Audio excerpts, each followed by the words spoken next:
au pays des merveilles. Vous avez atterri dans le monde fantastique des dragées à dents.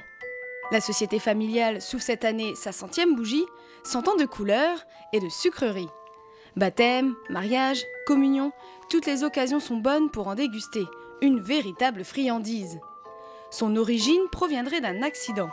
Lors d'un long voyage, une amande serait tombée dans du miel qui, en cristallisant, créa la première dragée.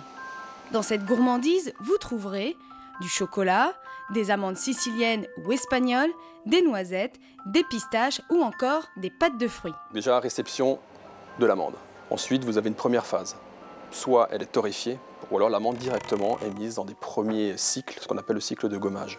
Donc ce cycle de gommage consiste à mettre sur le noyau, donc de l'amande, une précouche de gomme arabique et de sucre.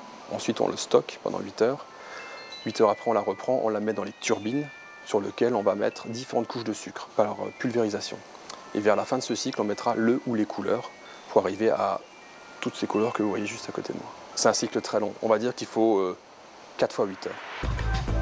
Dragées à dents est la seule société en France à créer ses propres intérieurs en chocolat. Chocolat noir, blanc, au lait, en forme d'amande ou de cœur. L'entreprise allie technologie et artisanat tout en développant des recettes originales. Le petit plus, utiliser un arôme ou une pâte entre le cœur et l'enveloppe de la dragée.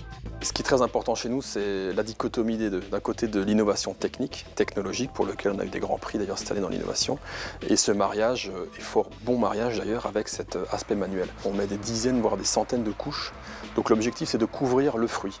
Donc là on a vu tout à l'heure de la papaye, donc c'est un cube, donc c'est très compliqué de couvrir le cube parce que sur les angles, sur les arêtes, le chocolat accroche moins, donc il y a forcément un brassage manuel. Et en fait, quand Sylvain estime que son produit est finalisé, seulement lui prend la décision de valider le produit. Donc ça demande un certain nombre de brassages, un certain nombre de couches successives à apporter sur le produit. Grâce à cette technique, Dragées à dents crée près de 600 références, autant en goût et en couleur. Chaque jour, 3 tonnes de friandises sortent des turbines, des friandises 100% naturelles avec un sucre 100% alsacien. On met très peu de sucre, ou le moins possible. On a des proportions de 40% de sucre, 30% de sucre, donc ça veut dire entre 60 et 70% d'intérieur. Et nous, on utilise effectivement de la gomme arabique, qui est donc un exudat d'un arbre qui s'appelle l'acacia, qui est tout à fait mangeable. Et l'avantage, c'est qu'elle n'est absolument pas calorique. D'autant plus que nous, on ne travaille pas la gélatine, puisqu'on est certifié cachère. Cette certification cachère permet de s'ouvrir à tous les marchés. La société ne cesse d'innover. Après la dragée alsacienne à base de pâte de pain d'épices, voici le Speculosimo.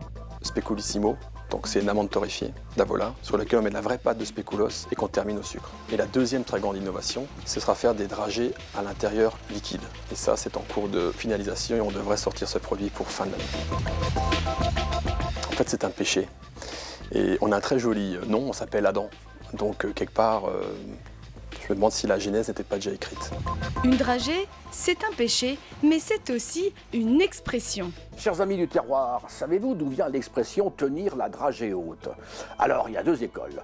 D'abord, on pense que c'est parce qu'on suspendait une dragée pour que les enfants puissent jouer et l'attraper, et aussi parce que dragée, c'était très proche d'un mot dragie, le foin, qu'on mettait dans les étables pour que les animaux puissent aller le chercher. Et l'animal qui allait le prendre était l'animal qui était dominateur sur les autres. Et puis, savez-vous qu'en 177 avant Jésus-Christ, la famille Fabius, célèbre famille romaine, distribuerait déjà des dragées pour le mariage ou la naissance de leurs enfants.